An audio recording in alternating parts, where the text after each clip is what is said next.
Yan, dito na kami sa ano. Bali, hinintay ko na lang na malagay sa Word. Yan, tinurukan na ng yan papadaanin yung ano, mga gamot. Yan, 9:50. At dito na kami sa kwarto. Ito na.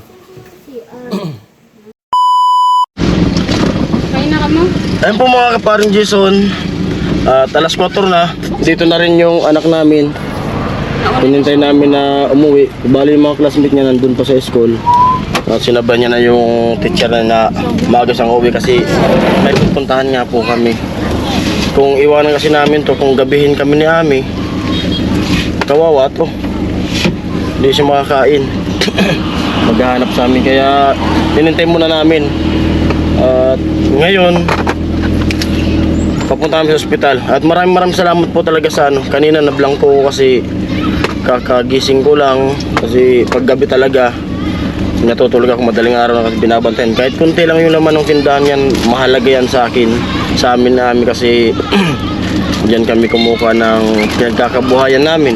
Wala naman tayo, wala tayong trabaho. Lalo po sa sponsor po. At sana bala kung ano yung sabihin, kung makonfine, dala namin yung mga gamit, may dala kami. Para di na yung pabalik-balik kasi dito pwede na ano, dito pwede na baliwalain talaga. Kaya maraming salamat sa sponsor na nakapanood sa vlog at nagpunta kay Kuya Noli. Thank you po at napakalaking blessing po yan. Malaking tulong po yan. Napakalaking halaga yung bagay na po yan. Kasi si Bayaw, yung trabaho niya ay construction, minimum. Yun. At napakalayo pa. Minimum sa probinsya. Oo. Malaking tulong. At nanonood din po sila ng vlog, sila Bianan. At thank you talaga. At di namin ito inaasahan. At sabi ko nga, naisip ko, ano ba yan? Kala ko okay na. At yun pa lang, mayroon na naman. Salamat kay God, lalo kay God na papasalamat ako kasi nandyan lang siya at may mga tao siyang pinapadala para makatulong. Ayan. At biyay muna ako para maabutan namin yung ano, yung doktor din kasi baka mali natin kung wala namang ano, baka umalis ka agad. Yan, diretso na kami. Thank you po, thank you. Yung time check natin is 4:22. Sa Bacolod kami dadaan kasi medyo malapit. Tsaka walang traffic. At maganda naman yung daanan. Nandito si Bebe. Siya. May mga gamit na rin kaming dinala dito. Mga damit ko, damit niya. Tapos yung etong diaper. Tapos bumili ako ng tinapay. May tubig din kaming dala. Nandito na lahat. And nandito yung papel. At in case kung halimbawa is ma-confine, nagdala din ako ng reading materials niya. Tsaka ano, ito, wait lang, ito, nagdala din ako ng ano, reading materials niya. Tsaka, pencil, para kung ma-confine is, may mga activity pa din na magagawa. At hindi pa rin ako nagpapaalam sa teacher niya. Nakalip kasi yung teacher niya ngayon, tapos bukas 2 days nakalip, and yun nga, hindi ko pa rin nasasabi sa teacher niya kasi hihintayin ko na muna yung resulta ng check up niya ngayon. Kung magagamot ba siya, kung magagamot siya, diretso pa rin yung pag-school niya. Kung makukonfine siya, doon na lang ako magpapaalam sa teacher niya para alam ng teacher niya at ma-aware din sila sa kalagayan na nangyayari dito sa bata. Kasi pwede din nilang ma-apply sa ibang mga bata na doon sa school na pwedeng masabihan din ng teacher na ganito yung nangyayari ngayon sa Emil na nagkasakit para maiwasan lang din in case na may mga habit din yung mga bata dun sa school. Yun. At yeah, sana maganda yung resulta. Ayun, prayers namin talaga. Ayun. Dahil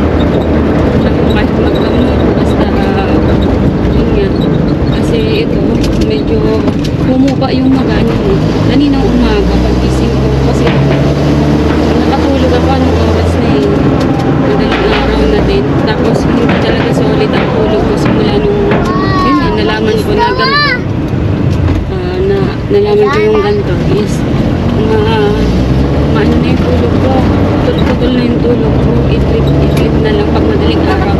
Kasi pinapalit ko siya ng diaper.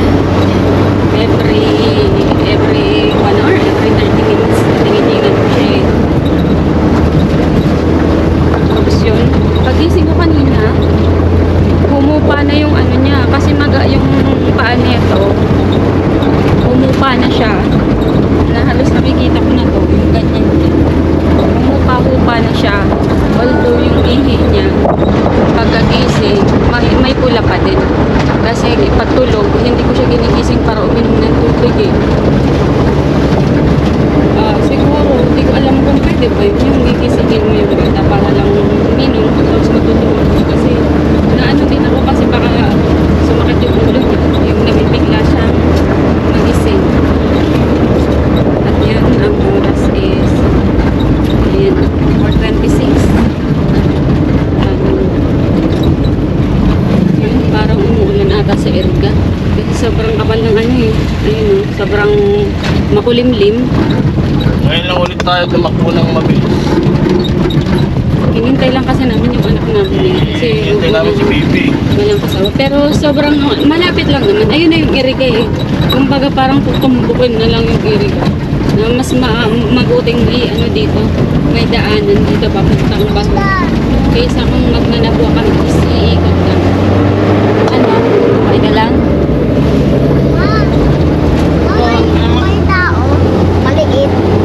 At yun, malapit na kami. Andyan na. Malapit na kami kaso baka nakatulog. Si Bebe din, masakit daw yung ulo niya eh. Ganda kapag galing ng school. Maraming nag-ano ng mas nag-uwi kasi mainit. Kanina mainit. Ayan, malapit na kami. Sana kung ano yung sabihin. Sana maging good news. At sana kung paulit yung laboratory niya para makita kung ano talaga yung ano niya. Kasi nung nagpa-laboratory talaga siya, sobrang expected talaga na medyo nakataas yung ano, yung mga laboratory niya. Pero umaasa pa din na kung maulit yung laboratory niya is sana bumaba. Kasi parang humupa yung mga magaan niya. Pero yun masalamat kahit pa paano. Nag-improve din. Kasi nung nakaraan hindi siya halos konti lang yung nakakain niya. Tapos ngayon talagang chine-checkan ko talagang subuan siya para kumain niya talaga. Kalakas din. Pagdating natin, pumasok ka na muna. Huwag ka muna mag-ano na mo. Diretso muna.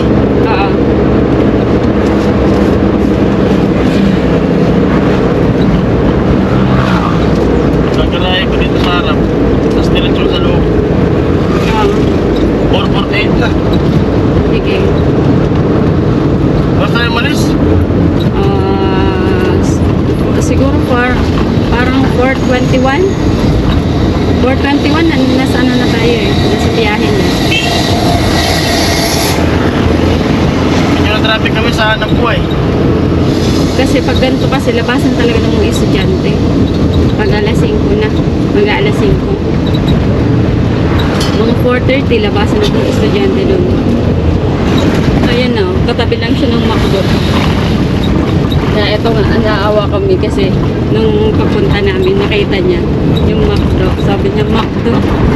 Tapos, Yan, may karani.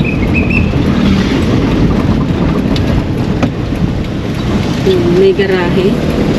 Thank you Lord, may garahe.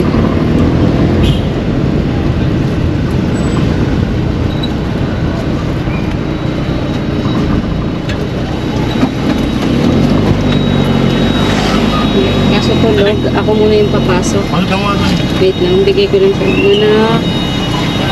Ayos ko muna, bebe ko. Emergency yan. Tara.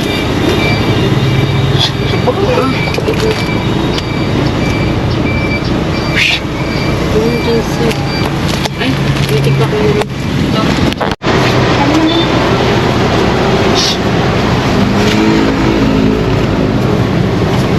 Kaya nandyan na yung doktor. Ito na daan dito. Dumating na.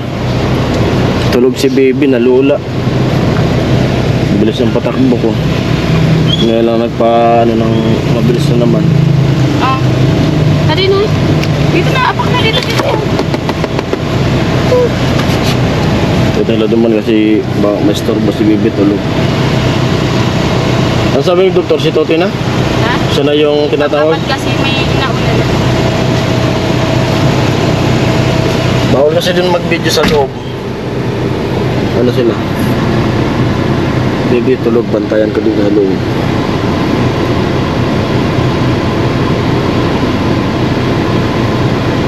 Ngayon malalaman kung ano, kung confined ba, kung ano advice. Dumating kami dito mga 4:45. Tapos standby na kami. Ngayon yung oras natin ay 5:09.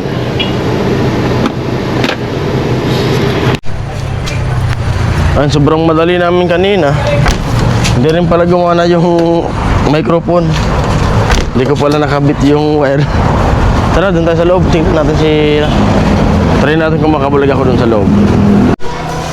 Andito na kami sa loob ng hospital. Bali na tawag na sila kami. Kasabihan ko sana na dapat magtanong siya sa doktor na mag-check up kung i-admit ba para mabigyan ng gamot dito. Baka din magtanong si Ami.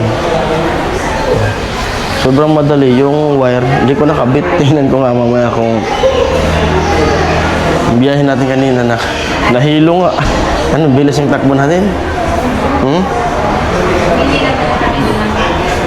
Pero sakto lang naman yung pagdating namin. At yung iba nga ay mga kararating lang. Bali pang 4 kami na dumating. Tapos may nakapila pa dyan. Mga kararating lang siguro. Mga 10 pa dyan. Ito sa loob. Yun yung clinic ko. Doon.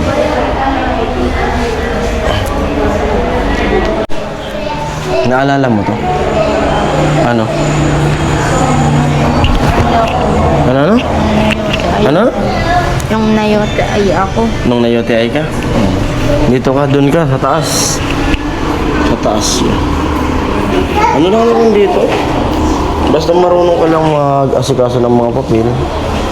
Halos wala namang babayaran kung marunong mag-asikaso. Baga naman, minsan naman, depende kasi sa depende sa kaso ng sakit. Kasi yung kasamaan nga namin, kasabayan namin, yung bill nila ay umabot ng 50. Kasabayan namin nag-asikaso ng papel. Pero may natira pa rin sila na babayaran na nasa 20. Depende sa kaso ng sakit ng pasyente. Si baby noon, UTI, 1 linggo kami dito.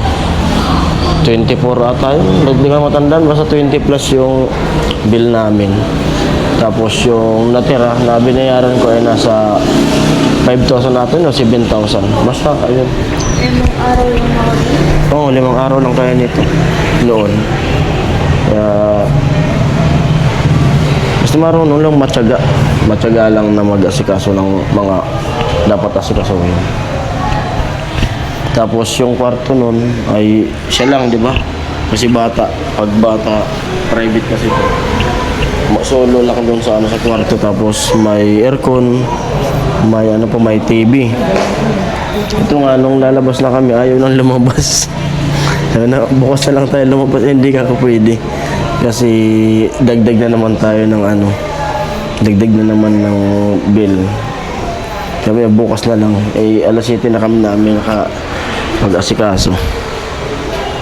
Lumabas na tayo. Lakas ng aircon may wifi, di ba? Yung TV. Tapos walang kasama. Solo lang sa kwarto. Shoutout kay Kuya Jojo na nagbigay sa amin noon. Ngayon, salamat po talaga. Maraming salamat. Kuya Franz, maraming salamat. At sa mga nagko-comment sa vlog ko na about sa sakit nung pamangkin namin na ganito yung gawin. Shoutout kila Ate Arina Dairit. Thank you po sa mga comment at yun, ganun po yung gagawin namin. Bukas may ano pa bukas eh. Pero tingnan ko muna kung ano advice ngayon. Thank you po sa inyo lahat. God bless po. More God bless. More blessing. Sana po marami pang blessing ang dumating sa inyo. Hindi namin ito inaasahan. Yung natulog ako kasi sabi ko kaya may matulog nga muna paghatid ko dito mga quarter to 1. Tulog muna ako kasi puyat nga. At magdadrive pa. Para ako mga alas 3 gisingin mo ko, maligo. Yung hindi namin naasahan, yung gumising sa akin yung tawag ni Kuya Noli. At yun nga, grabe. Natulog lang ako, biglang may blessing na dumating. At salamat talaga, maraming salamat. Malaking halaga po yun, napakalaking halaga. Yung blessing na dumating ngayon. May panggastos dito sa hospital.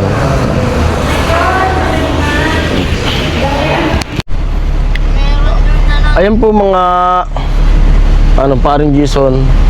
At nakalabas na sila kami na check up na. At mataas daw yung BP ng bata. At di na pinapauwi. Di na po pinapauwi. Kumbaga madaling sabi ay kailangan na tong i-admit kasi nagtataka yung doktor na nag-check up. Ay ano daw, buti raw nakakalakad pa kasi malala na raw yung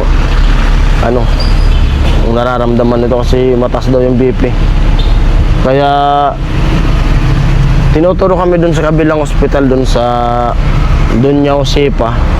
Doon daw doon daw yung doktor.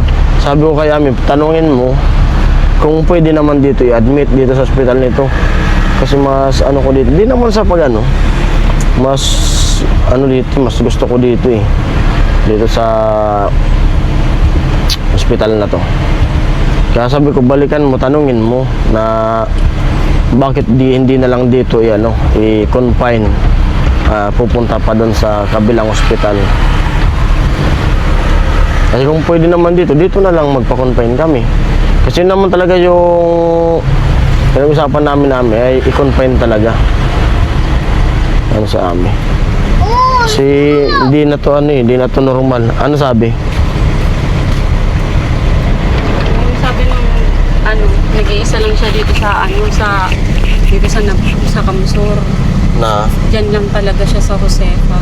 hindi nga pwede dito mag-duty. Tinanong ko, Dok, pwede po dito na lang ma-admit kasi maganda po ang dito. Ang quality naman.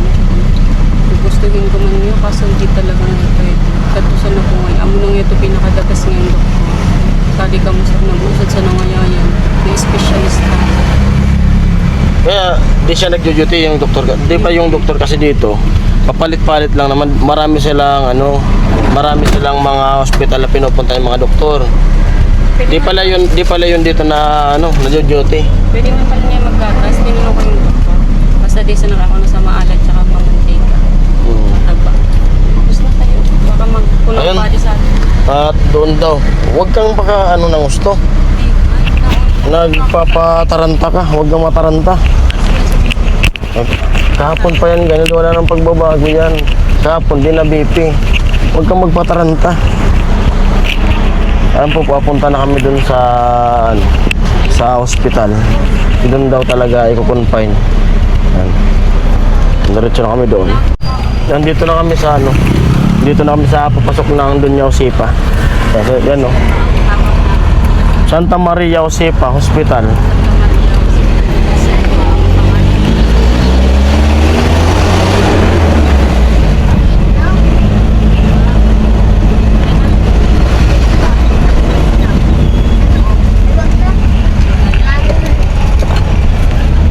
Dito kasi papasok pa dito eh. Di tulad dun sa hospital na yun, ay sa gilid lang ng kalsada. Tapos kung bibili ng mga gamot na mga kailangan, doon, malapit lang doon. Dito, pag wala kang service, mamasahe ka, papunta. Eh dyan, may pwedeng lakarin lang eh.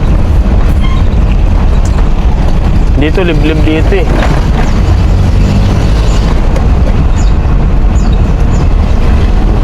Tapos pag wala pang tricycle, maglalakad ka. Kung may mga inuutos na bibilin na gamot.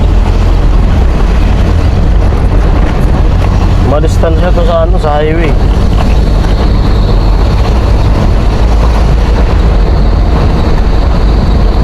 Paano malaman?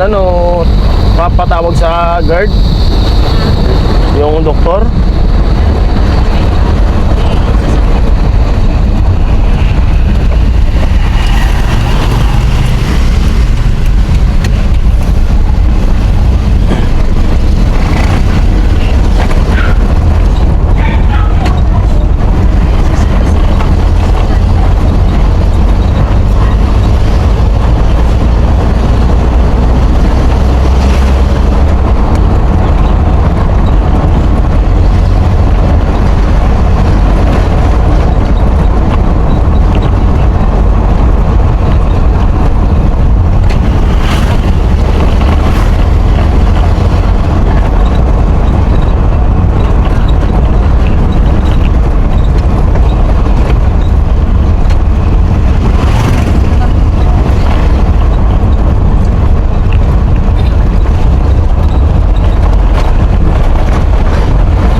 Nandito na kami.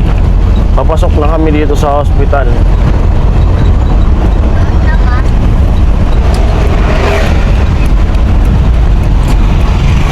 Ito na po. Entrance.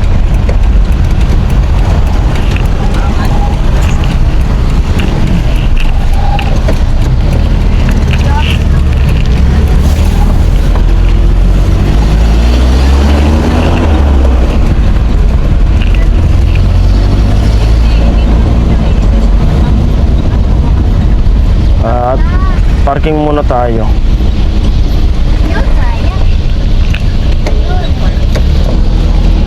Wala pa parking mo kaya ano lang.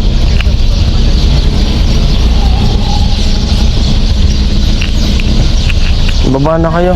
Baba na kayo. Kami na lang ni Baby mag-ano. Huwag na lang. Huwag na lang tayo.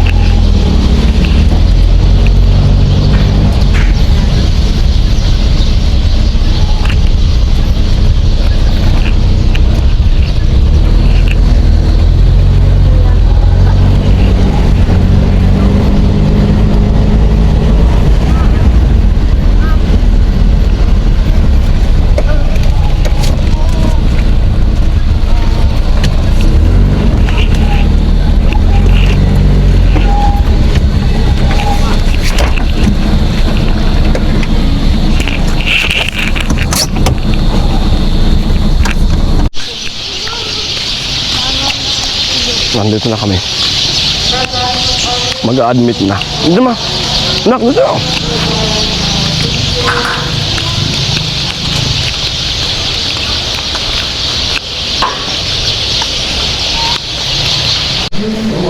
Andun si Amin, nag-ano siya sa information kung may bakante na kwarto, ward.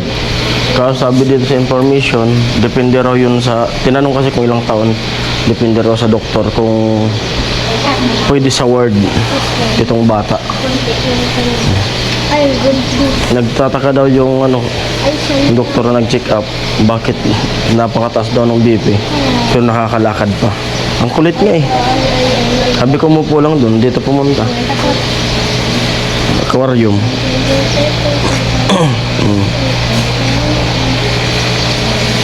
Mamaya anak, tayo na lang uuwi. Tayo na lang dalawa.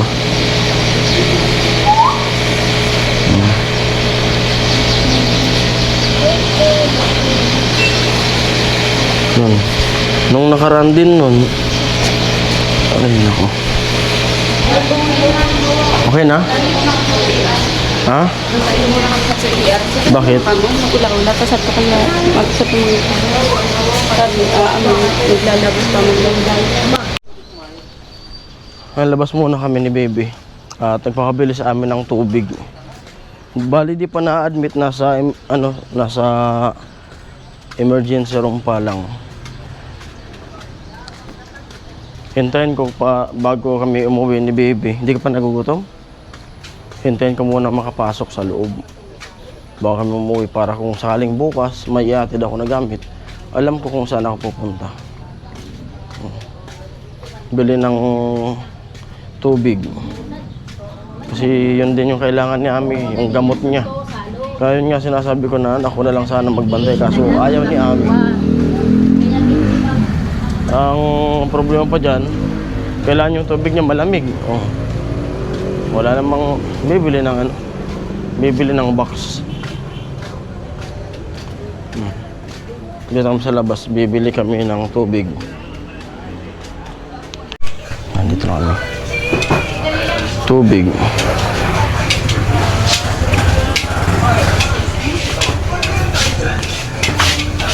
Bili ang tubig. Ano po, agko po 350 ml na distilled na tubig. 350 ml. Lang, 1 liter, 1 liter. absolute. Sige, balik na lang kami. Yun kasi pinapaybili. Namin hindi distill. Oo, yun ang pinapabili ng doktor. 350. Distill ito kaya Oo. walang 350 ml. Okay, maghanap muna ako. Hanap tayo dito. Balik na lang po kami.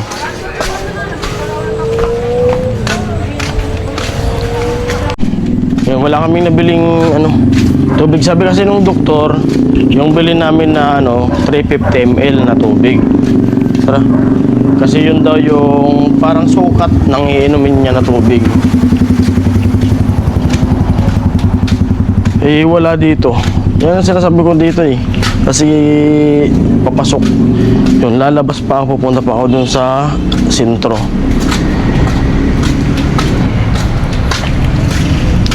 Tara na. Kaya dito kung walang service yan, magda-arkila ka ng tricycle. Buti may service tayo.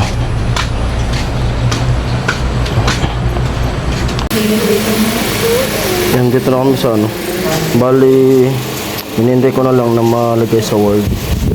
Yan, tinurukan na ng yan papadaanin yung mga gamot. Hindi naman siya hindi siya lalagyan ng dextrose. So, maya pag nasa Word na, uwi na kami.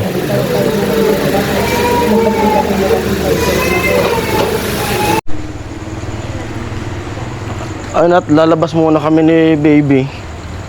At nandun pa sila kami, di pa rin kami na a-admit sa ward. Pero nasa emergency pa lang. Nick, dito na. At bili kami ng bawal dyan na. Bili kami ng tubig. At saka nag-aalok na to, nagugutom na.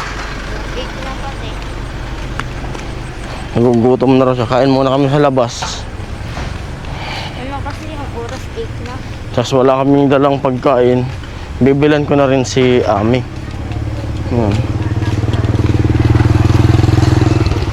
Paalala mo yung gamot ni mama mo. Labas muna kami ni baby. Wala pala tayo May alcohol ka dyan? Wala. Nag-alcohol ako kay mama. Andyan yung sasakyan. Tapos pagdating natin, wala na palang garahe. Meron pa dyan. Labas muna kami. Yan, 9:50. At dito na kami sa kwarto. Ito na. Ay doon. Kakaakyat lang. Tapos uwi na rin ako kasi yung anak namin mag-i-school bukas. Tapos binilan ko na sa amin ng pagkain yan. Sa tubig. Punta mo ng clinic. Bili ko ng baso. Ito yung kwarto. Tapos sa doon lang sa clinic. Okay. At may kasama sila dito sa kwarto. Apat sila dito sa kwarto. Ayan. Hindi siya private ward.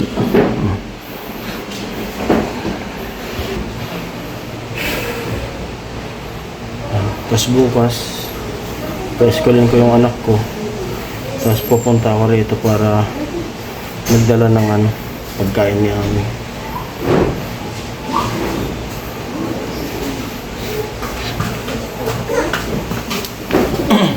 Ano, daling ko dito pagkain bukas, ma? Yung sa bahay lang. Ayun, kakainin mo. May ko mo.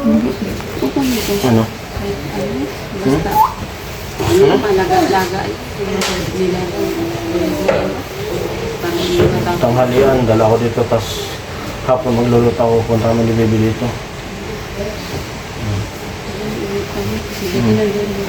Bili muna ako ng Huwag mong kamutin, bawal. Ay mga kaparang Jason, pauwi na kami ng anak ko. At sila amin naiwan na nga kasi inadmit na sa kanyang pamangkin niya. Anong oras na, anak? 10:32 po yung oras natin. Pauwi na kami kasi kailangan natin matulog na. May pasok pa bukas. Tapos bukas naman pa-eskolin ko muna to, papasukin. Tapos magluto ako ng tanghalian. Pag alis nito, magluluto ako para maghatid kay amin ng ng pagkain dito. Yun po yung magiging routine ko ngayon. Sa amin yung bantay. Palaging sarado yung tindahan namin. Sana panoorin nyo yung vlog na ito, yung mga upload ko muna. Yan. Tapos na, wala na naman tayo sa Bahay Project. Biyahe na kami kasi anong oras na? Alright. Ayun po mga kaparang Jason, at nakarating na kami dito sa bahay. Kauwi na kami ng anak ko. Yan, time check natin. Oras natin ay 11:28 na. At nakatulog na yung anak ko sa biyahe. Pasok pa yung bukas, maaga kang gigising para paggahin siya ng almusal. Tapos atid ko siya, tapos magluto ako ng ulam nga, dadalhin ko dun kay Ani para may mahigop sila dun na sabaw. Babi, yun, magdadala ako. Kailangan ko ng ay, kailangan na kasi kulat na. Try ko kung maka-edit pa ako para may pang-upload. Hindi ko na kaya, wala na mag-edit. Kaya po, hindi ko na lang mag-edit. Bye-bye. Love you at maraming salamat sa sponsor po na nagbigay, nag-send kay Kuya Noli at nagbigay sa amin ng pera. Di mo na namin hindi mo na namin na-withdraw kasi kanina nagmadali na kami. Bukas mag-withdraw po. Salamat po Kuya Franz sa inyong family. Thank you po. Maraming halaga po yung binigay niyo sa amin. Napalaking tulong po nun. Thank you. God bless. Sana mas maraming blessing din yung dumating sa inyo. Bye bye. Love you all.